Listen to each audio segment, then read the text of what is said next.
സിനിമയിലായാലും ജീവിതത്തിലായാലും നമ്മൾ ഒരുപാട് കണ്ടും കേട്ടും പരിചയമുള്ള ഒരു കണ്ടന്റാണ്. ചെറുപ്പത്തിൽ ഇഷ്ടമുണ്ടായിട്ട് അത് തുറന്നു പറയാൻ പറ്റാത്തവർ, അല്ലെങ്കിൽ ജീവിത സാഹചര്യങ്ങളാൽ ഒന്നിച്ച് ജീവിക്കാൻ പറ്റാതിരുന്ന പലരും ഒരുപാട് വർഷങ്ങൾക്ക് ശേഷം കണ്ടിട്ടോ മെസ്സേജ് അയച്ചിട്ടോ ഒക്കെ ബന്ധം പുതുക്കുന്നു. അത് പണ്ടുണ്ടായിരുന്നതിനേക്കാൾ ഡീപ്പായിട്ട് റിലേഷൻഷിപ്പിൽ പോകുന്നു. അത് പിന്നീട് കുടുംബ പ്രശ്നങ്ങൾ ഉണ്ടാക്കുന്നു.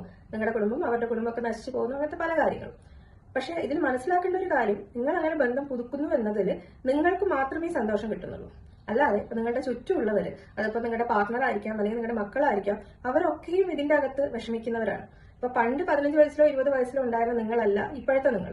ഇപ്പൊ നിങ്ങൾക്ക് റെസ്പോൺസിബിലിറ്റീസ് മാറിയിട്ടുണ്ട്, നിങ്ങളുടെ റോൾ മാറിയിട്ടുണ്ട്.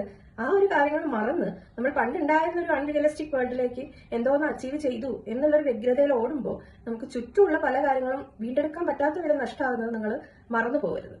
എന്തൊക്കെയാണെങ്കിലും ബ്ലഡ് റിലേഷനുള്ള മക്കളെക്കാൾ ഉപരി പണ്ടുണ്ടായിരുന്ന ഒരു ബന്ധം എന്നുള്ള പേരിൽ നിങ്ങൾ പോവാൻ തോന്നുകയാണെങ്കിൽ അത് നിങ്ങളുടെ തന്നെ നാശത്തിലേക്കുള്ള ഒരു വഴിയായിട്ട് തന്നെയാണെന്ന് മനസ്സിലാക്കുക.